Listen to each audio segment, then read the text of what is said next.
सुंदरवन जंगल में अनमोल अपनी माँ और चाचा चाची के साथ और एक भाई के साथ एक झोपड़ी में अपना जीवन गुजर बसर कर रही थी। अनमोल का सपना था कि बड़ी होकर एक डॉक्टर बनूं और अपने जंगल के पक्षियों की सेवा करूं। एक दिन माँ, मैं बड़ी होकर एक डॉक्टर बनूंगी और अपने जंगल के पक्षियों की सेवा करूंगी। और तो और माँ, जो गरीब पक्षी होगा मैं उसका फ्री में इलाज करूंगी। हाँ मेरा बच्चा, मेरी जान, तुम बड़ी होकर एक बड़ा सा डॉक्टर बनना और गरीबों का फ्री में इलाज करना। और तो और बेटा, तुम्हारे पिताजी का भी यही सपना था, तुम्हें पढ़ा लिखा कर एक डॉक्टर बनाएं। लेकिन उस आंधी तूफान में तुम्हारे पिताजी कहाँ खो गए, आज तक उनका नहीं पता चला। खैर, पुरानी बातें छोड़कर आगे बढ़ते हैं। हाँ माँ, मैं मन लगा करके पढ़ाई करूंगी और डॉक्टर बनूंगी। अरे ओए भाभी जी, अब सो जाओ, कल सुबह जल्दी उठना है। और हाँ, घर का काम समय से हो जाना चाहिए, समझी कुछ बात? जब देखो माँ बेटी का कहानी खत्म ही नहीं होता है। ठीक है चाची जी, हम सो जाते हैं। और वैसे भी कल सुबह मुझे स्कूल भी जाना है। स्कूल जाना है? ये क्या बोल रही हो? हाँ चाची जी, बिट्टू के स्कूल में मेरा भी नाम एडमिशन हो गया है। चाचा जी मेरा भी नाम एडमिशन करवा दिए हैं। अब हम दोनों साथ में जाएंगे स्कूल और मैं मन लगा करके पढ़ाई करूंगी। अच्छा, तू भी बिट्टू के साथ स्कूल जाएगी? ठीक है, लेकिन जाना, अभी तुम सो जाओ। सारे पक्षी सो जाते हैं, लेकिन बिल्लो रानी को नींद नहीं आती है।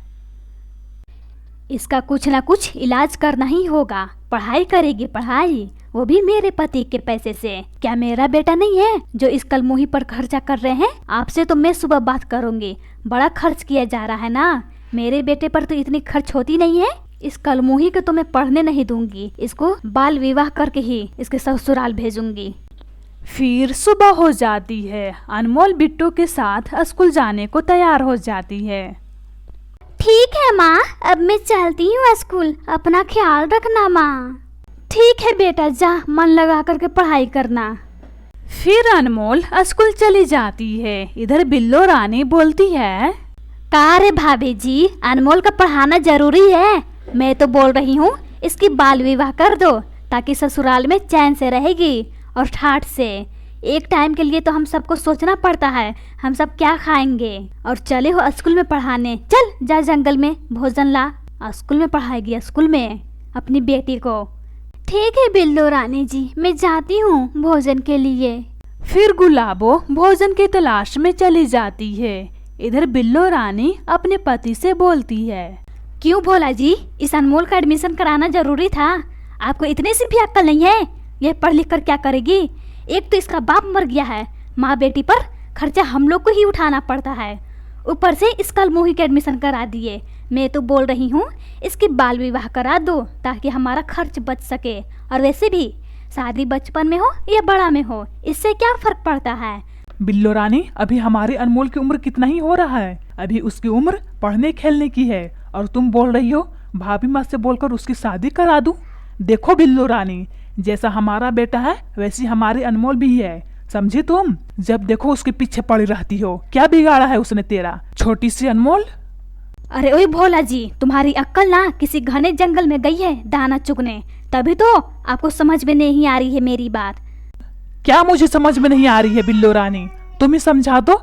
जब देखो उस छोटी सी बच्ची पर पड़ी रहती है। भोला जी, मैं उसके पीछे क्यों पड़ी रहूंगी? मैं तो दिन रात उसकी भलाई के बारे में सोचती हूँ। खैर, ये सब बात छोड़ते हैं, मुद्दे की बात करते हैं। अगर अनमोल की शादी हो जाएगी तो अच्छा रहेगा, भाभी माँ को चिंता हट जाएगी, फिर वो चैन से मर सकते हैं। आप ही देखो आपकी आमदनी से कितना घर का खर्चा चलता है। अगर अनमोल की शादी हो जाएगी तो वो अपने अरे वाह वाह बिल्लो रानी, अनमोल के बारे में तू कितना अच्छा सोचती हो। तुमने सही कहा, अपने घर जाएगी तो उसे किसी चीज की कमी नहीं होगी। अभी मैं जाता हूँ अनमोल का रिश्ता ढूंढने, और हाँ, भाभी माँ घर जब आएगी तो उन्हें बता देना मैं कहाँ गया हूँ। ठीक है भोला जी, आप जाओ, मैं बता दूंगी। फिर भोला वहाँ से अनमोल का रिश्ता ढूंढने चला जाता है। अरे वाह वाह बिल्लो रानी, इस कलमुही का पत्ता काटने का सही दिमाग लगाया है। अब हम दोनों माँ बेटे अच्छे अच्छे भोजन खाएंगे। और रहा गुलाबों की बात, तो इस एक कोने में जगह दे दूंगी, वहीं सड़ती रहेगी, गलती रहेगी। मेरा पति मेहनत से कमाए और माँ बेटी पर खर्च करे, वाह वाह। बिल्लो रानी अपने आप से बातें कर रही थी, तभी उधर से गुलाबो भोजन लेकर घर आ जाती है। बिल्लो रानी ये लो भोजन। और हाँ, भोला कहाँ है? भाभी जी, भोला जी गए हैं अनमोल बेटी का रिश्ता ढूंढने। बिल्लो रानी ये क्या तुम बोल रही हो? अनमोल का रिश्ता ढूंढने? अनमोल अभी बच्ची है, अभी तो उसकी उम्र पढ़ने खेलने का है, शादी करने का नहीं। भाभी जी मैं जानती हूँ, लेकिन क्या बुराई है बाल विवाह करने में? और वैसे भी शादी बड़ी उम्र में हो या छोटी उम्र में, शादी तो एक दिन करनी ही पड़ती है ना। देखिए भाभी जी, अनमोल की शादी हो जाएगी तो उसी में अनमोल की भलाई होगी। आप तो देख ही रही हैं, आमदनी अठन्नी है। बिल्लो रानी गुलाबों से बात कर रही थी, तभी उधर से भोला और अनमोल और बिट्टू सब घर वापस आ जाते हैं। भाभी जी, आपको तो मालूम चल ही गया होगा मैं कहाँ गया था। भाभी जी, रिश्ता अच्छा मिल गया है, कल हमारे घर बारात आएगी। अनमोल बेटी को अच्छे से तैयार करके रखना। हमारी अनमोल बेटी एक सुंदर दुल्हन लगनी चाहिए, ताकि जंगल के जितने भी पक्षियां हैं सब उसे देखते रह जाएं। लेकिन भोला, हमारी अनमोल अभी बहुत छोटी है, इसकी उम्र पढ़ाई करने की और खेलने की है। भोला ये शादी रोक दो, ये शादी मत होने दो, मेरी बेटी अभी बहुत छोटी है। बाल विवाह करने से क्या फायदा होगा भोला? ये लो, अच्छा रिश्ता ढूंढ दिया हो तो इनको भाव चढ़ने लगी है। देखिए भाभी जी, रिश्ते ढूंढने में एक बाप की चप्पल घिस जाती है। हमारी अनमोल बेटी का रिश्ता तुरंत मिल गई है, वरना हमारे भी चप्पल पैर घिस जाते हैं। लेकिन भोला, हमारी अनमोल बेटी अभी बहुत छोटी है, इसे कहाँ है समझ शादी की, शादी क्या होती है क्या नहीं। प्लीज प्लीज भोला, ये शादी रोक दो, मेरी बच्ची अभी बहुत छोटी है, इस पे रहम तो करो। क्या तुम्हारी ये बेटी नहीं लगती जो तुम इस पर इतना ज्यादा? मैं कुछ भी नहीं सुनना चाहता हूँ भाभी जी, समझिए आप। मैं इतना नहीं कमा रहा हूँ जो मुफ्त की रोटियां सबको दूं। मुझे भी कमाने में पसीना छूट जाता है। आप दोनों माँ बेटी का क्या है? मुफ्त की रोटियां खाना है, फिर सो जाना है। हर दिन का तो यही रूटीन है और हम पसीने में लथपथ रहेंगे। और हाँ, अगर ये शादी नहीं। ठीक है भोला, घर से निकालने की कोई जरूरत नहीं है, हम तैयार हैं अपनी बेटी का बाल विवाह करने के लिए। माँ, ये शादी क्या होती है? अगर अच्छी चीज होती होगी ये शादी में जरूर करूँगी। हाँ बेटा, तू शादी के जोड़े में बहुत सुंदर लगेगी। भाभी जी, ये शादी कल है, अपनी बेटी को तैयार करके रखिएगा, कल ही बारात आएगी। ठीक है, मैं अपनी अनमोल को तैयार करके रखूंगी। फिर सारे पक्षी भोजन खाते हैं, फिर रात हो जाती है, फिर थोड़ी देर बाद सुबह हो जाती है, फिर बारात आती है और अनमोल सज धज के दुल्हन बनकर मंडप में बैठी थी। फिर थोड़ी देर में शादी हो जाती है और अनमोल बैठकर एक डोली में। राजू बेटा, अपनी बिंदड़ी से बोल दे, यहाँ कायदे कानून से रहनी होगी, कोई शरारत नहीं। और हाँ, मेरे इशारों पर चलनी होगी इसे। अगर ऐसा इसने नहीं किया, इसे दंड मिलेगा। ठीक है पिताजी, मैं इसे अच्छे से समझा दूंगी। अनमोल, मेरी छोटी पत्नी, इस घर में अच्छे से रहना, कोई शरारत नहीं। और हाँ, बच्चों वाली हरकत तो बिल्कुल भी नहीं करना और अपनी जिम्मेदारी अच्छी से निभाना एक बहू बनकर। अगर ऐसा तुमने नहीं किया, तुम्हें मार पड़ेगी हर दिन, समझे तुम मुझे क्या क्या बोले, मुझे कुछ भी नहीं समझ में आया। चलो अब हटो, मुझे सोने दो, मुझे बहुत नींद आ रही है, मैं थक गई हूँ। ए बहुरिया, देख, यहाँ तू सोने नहीं आई है, हम सबकी सेवा करने आई है, समझी? चल जा जंगल से भोजन लेकर क्या, मुझे जोरों की भूख लग गई है। भोजन लाने? मैं तो कभी नहीं गई भोजन लाने, मैं कैसे लाऊंगी भोजन? मुझे भी जोरों की भूख लगी है और हाँ, नींद भी आ रही है। मेरे लिए भोजन लेकर आइए ना। आप सबको पता है, मेरी माँ खुद अपने हाथों से भोजन खिलाती थी। ए, तू चुप कर, यहाँ सेवा करने आई है या सेवा कराने? तुम्हारी माँ कुछ भी सिखा कर नहीं भेजी है ससुराल में कैसे रहा जाता है। और हाँ, अब बचपना करना छोड़, मुझे भूख लगी है जोरों की। चल जा जंगल, भोजन लेकर क्या। मैंने बोला ना मुझे भोजन ढूंढने नहीं आती है, फिर क्यों तुम बाप बेटे जिद कर रहे हो? बोलो। और हाँ, अगर मेरे साथ जोर जबरदस्ती की मैं अपनी माँ से बोल दूंगी। अरे अभी बताता हूँ तुझे, बहुत तू बच्चों वाली हरकत कर ली। इतना बोलकर राजू और खड़क सिंह अनमोल को मारने लगते हैं। अरे मुझे मत मारो, मैं सच बोल रही हूँ, मुझे भोजन खोजना नहीं आता। मैं अपनी माँ से बोल दूंगी, तुम दोनों मुझे बहुत मारे हो। मैं जा रही हूँ इस घर को छोड़कर। इस घर में गंदे गंदे लोग रहते हैं, मैं नहीं रहूंगी यहाँ। मैं जा रही हूँ अपनी माँ के घर। इतना बोलकर अनमोल अपने घर चली जाती है। पीछे से खड़क सिंह और राजू भी आता है। माँ, मुझे ये दोनों बहुत मारे हैं। मुझे जंगल भेज रहे थे भोजन ढूंढने को। माँ, आप तो जानती हो ना मुझे भोजन ढूंढना नहीं आता, फिर ये दोनों क्यों इतना मुझे मारे हैं? माँ, मुझे बहुत दर्द हो रहा है, बहुत दर्द। मुझे नहीं देखा बोला मेरी बेटी का बाल विवाह करने का नतीजा। मैं अपनी बेटी को खुद भोजन ला कर देती थी, आज उसी भोजन के लिए मेरी बेटी की ये हालत हुई है। सिर्फ तुम दोनों की वजह से, सिर्फ तुम दोनों मेरी बेटी का बाल विवाह कराए हो। मेरी बेटी का उम्र पढ़ने खेलने का। अरे तुम कहाँ लेकर जा रही हो मेरी बहू को? इसे तो मुझे लेकर जाना है अपने घर। क्या तुझे जरा से भी शर्म नहीं आती? अपनी बेटी को घर बर्बाद करने में लगी हो। ए बुढ़े, चुप हो जा, वरना तेरी खाल खींचकर धूप में सुखा दूंगी। ढोल बनाने को काम आ जाएगा, समझा? चल भाग यहाँ से, मेरी बेटी से दूर हो जा। चल अनमोल बेटा, कहीं दूर चलते हैं इन सब से। फिर गुलाबो यहाँ से चली जाती है। चलते चलते एक टूटा फूटा घोंसला दिखाई देता है। फिर वे लोग उस घोंसले में जाते हैं। माँ, मुझे बहुत दर्द हो रहा है। वे लोग मुझे मारे हैं तो माँ, मैं वहाँ कभी नहीं जाऊँगी। वे लोग बहुत गंदे हैं, बहुत गंदे हैं माँ, बहुत गंदे। मैं कभी नहीं जाऊँगी। हाँ बेटा, तू वहाँ अब कभी नहीं जाएगी। हम दोनों अब अच्छे से रहेंगे। और हाँ बेटा, एक काम भी करना है ताकि दूसरों की बेटी पर सितम ना हो। बेटा, तुम बड़ी होकर IAS ऑफिसर बनना ताकि बाल विवाह रोक सको अपनी ताकत से। फिर गुलाबो अपनी बेटी के साथ हंसी खुशी से रहने लगती है। बच्चों, हमारी कहानी कैसी लगी? आपने देखा ना बाल विवाह करने से क्या नतीजा मिला। इसलिए ऐसी शादियों से आप लोग बचें ताकि आपका परिवार खुशहाल रहे। आपका धन्यवाद।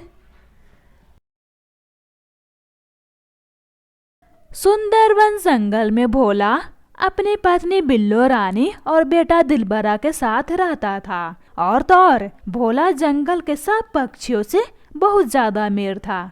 अमीर होने के कारण बिल्लो रानी घमंड में रहती थी और उसका बेटा पक्षियों को बच्चों को देखकर मारता था। एक दिन भोला का बेटा चिड़िया की बेटी को मारकर घर आया। दिलबरा, मैं तुम्हारी शिकायत सुन रहा हूँ कि तुम जंगल के बच्चों को मारते हो। अगर ये गंदी हरकत तुम करते हो तो छोड़ दो ये आदत, वरना अच्छा नहीं होगा तुम्हारे लिए। पापा, मैं नहीं मारता हूँ, वे लोग मिलकर मुझे मारते हैं। मैं उनके माँ पापा से कभी नहीं शिकायत किया हूँ। उल्टा चोरी, ऊपर से सीना चोरी। पापा, उन लोगों के माँ पापा के घर जाकर तुम बोल दो अपने बच्चों को समझाए, वरना मैं उन लोगों की ऐसी धुलाई करूँगा, ऐसी धुलाई करूँगा, वे लोग अपने माँ बाप के नाम भूल जाएंगे। दिलबरा, ये कहानी मुझे मत सुनाओ, समझा? झूठ कौन बोल रहा है कौन नहीं सब मुझे मालूम है, इसलिए प्यार से बोल रहा हूँ। बेटा सुधर जा और सही रास्ता चल। और हाँ, ये भी दिमाग से बाहर निकाल दे, तू अमीर बाप का बेटा है तो कुछ भी करेगा। और तुम बिल्लो रानी टुकुर टुकुर क्या देख रही हो? अपने बेटे को समझा नहीं सकती है? जब देखो टुकुर टुकुर देखती रहती है और इसका साथ देती रहती है। अरे भोला जी, सच में आप भोला हैं। इतना भोलापन दिखाना सही नहीं है, समझे आप? और हाँ, हमारा बेटा सही करता है उन भिखारिन गरीब बच्चों को मारकर। तभी तो सारी पक्षियाँ डर कर रहेंगी और हमारा गुलाम रहेंगी। और तो और भोला जी, आपको डरने की कोई ज़रूरत नहीं है। हम अमीर पक्षी हैं। अगर ज़्यादा उन भिखारिन पक्षियाँ नौटंकी की मसल कर रख दूंगी। उन सब की। हमारे सामने औकात क्या है? अगर हमारे बेटे को उन सबको मारने में मजा आ रहा है तो मारने दीजिए, इसमें हमारी क्या जाती है? आप भी ना भोला जी, छोटी छोटी बात को कहां से कहां तक पहुंचा देते हैं। हाँ मम्मा, तुम सही बोल रही हो। पापा छोटी छोटी बातों को ना जाने कहां से कहां तक पहुंचा देते हैं। चुप कर दिलबरा। और तुम बिल्लो रानी, तुम माँ है कि जल्लाद? जब देखो अपने बेटे को फांसी पर चढ़ाने के लिए तैयार रहती हो। तू कैसी माँ है? अपने बेटे को समझाने के बजाय इसे बिगाड़ने में लगी है। तुझे जरा से भी शर्म नहीं आती? कल मुही कल लुट्ठी। देखो जी, जब शादी नहीं हुई थी तो बड़ा आप मेरी जान मुझे बोला करते रहते थे। जब शादी हो गई तो मैं काली कलूठी हो गई। क्या कलयुग आ गया है, क्या कलयुग आ गया है। ढोंगी बाबा की तरह ढोंग करते रहते हो, ढोंगपति। और हाँ, अगर मैं काली कलूठी हूँ तो आप कौन से मलाई की तरह गोरे हो? आप भी तो काले हो। चल दिलबरा, नदी पर पानी पीने। फिर बिल्लो रानी अपने बेटे को लेकर नदी पर पानी पीने के लिए लेकर चली जाती है। बेटा दिलबरा, पानी पियो। नदी से पानी पीकर हम दोनों जंगल की सैर करेंगे। मम्मा, पापा क्यों इतना गुस्सा करते हैं? पापा को जरा से भी एहसास नहीं होता है मुझे किस चीज में मजा आता है। अगर मैं बच्चों को मार रहा हूँ तो उन्हें क्यों इतना दर्द होता है? सब बच्चों के पापा को देखता हूँ अपने बेटे को खुश रखते हैं, लेकिन नहीं, एक मेरे पापा हैं, मुझे हर दिन डांटते रहते हैं। मम्मा, सच बताऊँ तो मुझे खेलने में मजा नहीं आता है, मुझे बच्चों को मारने में मन लगता है। दिलबरा अपनी मम्मा से बातें कर रहा था, तभी उधर से मीठी रानी अपने बेटे के साथ नदी पर पानी पीने आती है। तभी मीठू को देखकर अचानक से मारने लगता है दिलबरा। कितना मजा आ रहा है इस मीठू को मारने में। मम्मा, जैसे लग रहा है अब मैं सुकून का नींद सोऊंगा। वाह वाह, क्या मजा आ रहा है इसे मारने में। मम्मा, मुझे बचाओ, इस जालिम से मुझे बहुत दर्द हो रहा है। दिलबरा, मेरे बेटे को छोड़ दो वरना मैं तुझे बहुत मारूंगी। अपने आप को क्या समझता है तू? बहुत गर्मी है तुझे पैसों की। अभी बुलाती हूँ पुलिस को, सारी गर्मी निकल जाएगी। पुलिस के नाम सुनकर दिलबरा डर जाता है और मिठू को मारने के लिए छोड़ देता है और झूठ झूठ के माफी मांगने लगता है। मीठी आंटी, मुझे माफ कर दो, मुझसे बहुत बड़ी गलती हो गई है, मुझे नहीं मारना चाहिए था, मुझे माफ कर दो, मुझे माफ कर दो मीठी आंटी। हाँ मीठी जी, मेरे बेटे को माफ कर दो, अब दोबारा ऐसी गलती नहीं करेगा। अच्छा, अभी अकल आई बिल्लो रानी? जब तुम्हारा बेटा मेरे बेटे को मार रहा था तब कहाँ गई थी अकल? नागिन कहीं की, नागिन की तरह कैंची बदलती रहती है। जब पुलिस की बात की तो माफी मांगने लगी। और ये तुम्हारा नालायक बेटा जिसे पैसों का ज्यादा घमंड है, सिर्फ इसी को नहीं तुम्हें भी है पैसों का ज्यादा घमंड। बिल्लो रानी, अपनी आदत सुधार ले। अपने बेटे को डांटने के बजाय इस नालायक का साथ देती है। सब मुझे मालूम है कैसे सब बच्चों को मारता है। नागिन कहीं की, नागिन की तरह कैंची बदलती है और माफी मांग रही है, जैसे लग रहा है पूरे दिल से माफी मांग रही है। चुप कर जा मीठी रानी, तुम्हारी 2 कौड़ी का औकात नहीं है मेरे सामने बोलने का, और तुम मुझ पर ही गुस्सा कर रही है। कान खोल करके सुन ले अच्छी तरह से, मैं अपने बेटे को खुशियाँ देने के लिए कुछ भी कर सकती हूँ, समझी? थोड़ा सा मार ही दिया तो क्या हो गया? अच्छी खासी तो तुम्हारा बेटा खड़ा है तुम्हारे सामने। 2 कौड़ी की चिड़िया, अब तू कान खोल करके सुन ले। अगर मैं बदमाश पक्षी को बुलाऊंगी ना, देखते ही थर थर थर थर कांपने लगेगी, समझी तू? चल अब निकल यहाँ से, वरना तू जान गई है मैं क्या कर सकती हूँ तुम्हारे साथ। बिल्लो रानी की बात सुनकर मीठी रानी डरकर अपने बेटे को लेकर वहाँ से भाग जाती है। देखा मम्मा कैसा नाटक किया, बड़ी आई मुझे थाने भेजने वाली। हाँ दिलबरा बेटा, इस मिर्ची खाने वाली तोती को ऐसी मिर्ची खिलाई, सीधा दुम दबाकर भाग गई। चल बेटा, तुम्हारे पापा इंतजार करते होंगे। इतना बोलकर बिल्लो रानी अपने बेटे को लेकर घर वापस आ जाती है। इन दोनों को देखकर भोला बोलता है, बिल्लो रानी कहाँ गई थी दिलबरा को लेकर? क्या चले जाने से सब कुछ ठीक हो जाएगा? तुम दोनों इतनी देर से घर आए हो, सब मुझे मालूम है, लेकिन एक बात ध्यान में रखना बिल्लो रानी, जो तुम सिखाती हो ना दिलबरा को, गलत रास्ता चलने को। देखना, एक दिन तुम्हारी गलती की सजा मुझे मिलेगी। अब मैं जा रहा हूँ सोने। तुम दोनों माँ बेटे फिर से कल का प्लानिंग कर लेना, कल किसको मारना है। और हाँ, एक बात और, पानी चाहे कितना भी गंदा हो लेकिन आग जरूर बुझा देती है। ठीक वैसे ही तुम्हारे अंदर जितना भी घमंड है ना, एक दिन चूर चूर हो जाएगा। अरे भोला जी, क्या फालतू की बकवास कर रहे हो। अब जाओ सोने, जब देखो कुछ ना कुछ बोलते रहते हो। फिर भोला सोने चला जाता है।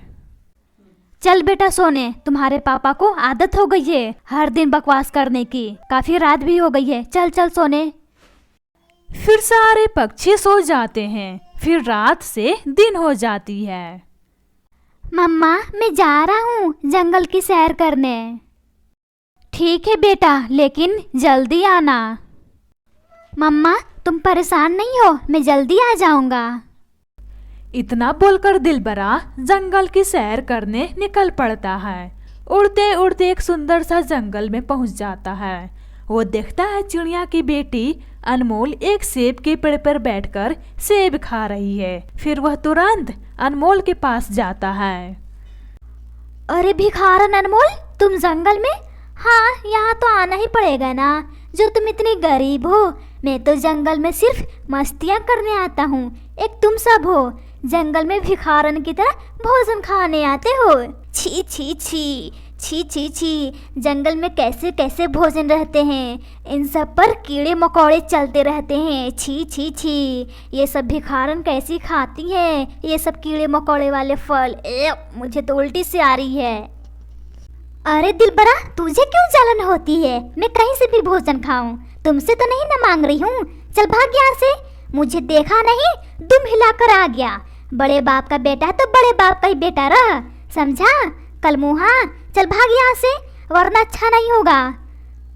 ए भिखारन, तुम मुझसे इस तरह की बात नहीं कर सकती है, समझी? अपने आप को होशियार बनती है, होशियार। मुझे डराती है भिखारन। अभी मैं तुझे बताता हूँ, तब जाकर अकल आएगी। इतना बोलकर दिलबरा अनमोल को मारने लगता है। मुझे मत मारो दिलबरा, मुझे बहुत दर्द हो रहा है। मैं तुम्हारा क्या बिगाड़ी हूँ, मुझे मत मारो। मैं तुमसे भीख मांगती हूँ, मुझे छोड़ दो, मत मारो, मुझे मत मारो। तुझे छोड़ दूँ? मैं अमीर बाप का बेटा हूँ, तुझे मालूम होना चाहिए अमीर पक्षियों से किस तरह की बातें करते हैं, समझी चुहिया? और हाँ, एक शर्त पर छोड़ूंगा, तू अभी मुझसे माफ़ी मांगेगी, समझी? वरना तुझे इतना मारूंगा तेरे पाँव हाथ तोड़ करके रख दूंगा, अपाहिज बना दूंगा, फिर तू व्हील चेयर पर चलेगी। ठीक है, मुझे छोड़ दो, मैं माफ़ी मांगूंगी तुमसे। इतना बोलकर दिलबरा छोड़ देता है। चल भाग यहाँ से, वरना और मैं तुझे मारूंगा, समझी चुहिया? फिर अनमोल रोते रोते अपने घर वापस आ जाती है। इधर दिलबरा बोलता है, अरे वाह दिलबरा, क्या चाल चला है। इस चुहिया को तो अच्छा सबक सिखाया है। अब घर चलते हैं, आज रात को अच्छी नींद आएगी। इतना बोलकर दिलबरा अपने घर वापस आ जाता है। दिलबरा देखता है अनमोल अपनी मम्मा को साथ में लेकर आई है। मम्मा, यही है, मुझे बुरी तरह से मारा है, बोलता है मैं अमीर हूँ, कुछ भी कर सकता हूँ। बिल्लो रानी जी, भोला जी, मैं मानती हूँ हम लोग गरीब हैं, लेकिन इसका मतलब तो ये नहीं हमारी बेटी पर कोई अत्याचार करे। क्या हम गरीबों का कोई हक नहीं है जीने का? अपने बेटे को समझाएं भोला जी, मेरी बेटी पर जुल्म ना करें। क्या बिगाड़ा है मेरी बेटी ने? भोला जी, मेरी बेटी को बहुत दर्द हो रहा है, अपने बेटे को समझाएं, आइंदा ये हरकत ना करे। गुलाबो जी, मैं अपने बेटे की तरफ से माफ़ी मांगता हूँ। मैं इसे समझा करके थक गया हूँ, लेकिन ये पगला समझने को तैयार ही नहीं है। क्या भोला जी, माफ़ी मांगने से सब ठीक हो जाएगा? आपके बेटे ने मेरी बेटी को इतना मारा है, इसे बहुत दर्द हो रहा है, तभी तो मैं आपके घर आई हूँ। भोला जी, आपका बेटा समझ जाएगा तो बहुत अच्छा होगा। जंगल में जितने भी बच्चे हैं सब खुल करके जी सकते हैं। तुम्हारा मतलब क्या है? दो कौड़ी की चिड़िया, तुम्हारी औकात नहीं है। मेरे घर में खड़े होकर के बात करने की, समझी? और हाँ, मेरे बेटे ने तुम्हारी बेटी को पीट दिया तो जान तो नहीं न गया। चल भाग यहाँ से। 2 कौड़ी की चिड़िया आई है मेरे घर भाषण देने, भाषण, वो भी मेरे बेटे के बारे में। बिल्लो रानी जी, एक तो आपका बेटा मेरी बेटी को बुरी तरह से पीटा है और ऊपर से मुझे भला बुरा सुना रही है। क्या मुझे इतना भी हक नहीं है अपनी बेटी को बचाने का? भोला जी, आप अपनी पत्नी को और बेटे को समझाएं, इस तरह की हरकत ना करें मेरे साथ। गुलाबो जी, मुझे माफ कर दीजिए। मैं अपनी पत्नी को और बेटे को समझा समझा करके थक गया हूँ, लेकिन ये लोग मेरी बात बिल्कुल भी नहीं सुनना चाहते हैं। इनके मन में जो आता है वो करते हैं। गुलाबो जी, मेरी एक प्रार्थना है पूरे दिल से, आप अपनी बेटी को अकेला ना छोड़ें। अगर अकेला छोड़ेंगे तो मेरा बेटा ये नालायक इसे मारेगा। ठीक है भोला जी, मैं अब से नहीं छोड़ूंगी अकेले अपनी बेटी को। आपके सिवा मेरी बात और कोई नहीं सुनता। ठीक है भोला जी, अब मैं चलती हूँ अपने घर। इतना बोलकर चिड़िया अपने घर चली जाती है। इधर भोला अपने बेटे और पत्नी से बोलता है, देखा तुम दोनों, इस पागल की वजह से मुझे कितनी बातें सुननी पड़ी। देख बिल्लो रानी, अगर अपना बिहेवियर नहीं बदली फिर देखना मैं क्या करता हूँ, समझी? नकचौड़ी पत्नी, चल हट, रात होने वाली है, मुझे सोना है। मैं तुम दोनों से परेशान हो गया हूँ। इतना बोलकर भोला अपने कमरे में चला जाता है। इधर बिल्लो रानी अपने बेटे से बोलती है, बेटा मेरे लाल, मेरे पास एक सुझाव है, अगर तू हाँ बोलेगा तो मैं बोलूंगी। मम्मा, जो आप चाहते हो वो मैं सब करूंगा, बस आप मुझे सुझाव बताओ क्या करना है। बेटा, क्यों ना तुम शादी कर लो? तुम्हें दूसरों को मारने का बहुत ज्यादा शौक है ना। शादी कर लोगे तो अपनी बीबी को बहाने लगा लगा करके उसे कूटते रहना, मिर्ची की तरह, समझे दिल बड़ा बेटा? बाहर बच्चों को मारने से कुछ भी नहीं होगा। हाँ मम्मा, ये सही उपाय है। मैं अपनी बीबी को हर दिन मिर्ची की तरह कूटते रहूंगा। लेकिन मम्मा, मुझसे कौन चिड़िया शादी करेगी? मेरे चर्चे तो पूरे जंगल में फैला हुआ है कि मैं लड़ाका पक्षी हूँ। मुझे तो लगता है मुझसे कोई भी चिड़िया शादी नहीं करेगी। बेटा मेरे लाल, तू चिंता ना कर, तुम्हारी शादी तो जरूर होगी। और हाँ, मैं सोच ली हूँ तुम्हारी शादी किस चिड़िया से होगी। मम्मा, मुझे कौन पसंद करेगा? आपके नजर में कौन ऐसी चिड़िया है? दिलबरा बेटा, गुलाबों की बेटी, उसकी माँ अपने घर आकर बहुत ज़्यादा तमाशा की है। उसी की बेटी से शादी करूँगी तुम्हारी। बहुत ज़्यादा उसकी जुबान चल रही थी। उसकी बेटी को बहू बना कर लाऊंगी, फिर देखना दिलबरा बेटा, उसे मैं कैसे परेशान करती हूँ। हाँ मम्मा, तुम सही बोल रही हो। उसकी माँ हमारे घर आकर बहुत ज़्यादा शिकायत की है। आज पापा हमसे बहुत ज़्यादा गुस्सा हैं। लेकिन मम्मा, क्या उसकी माँ अपनी बेटी को मुझसे शादी करेंगी?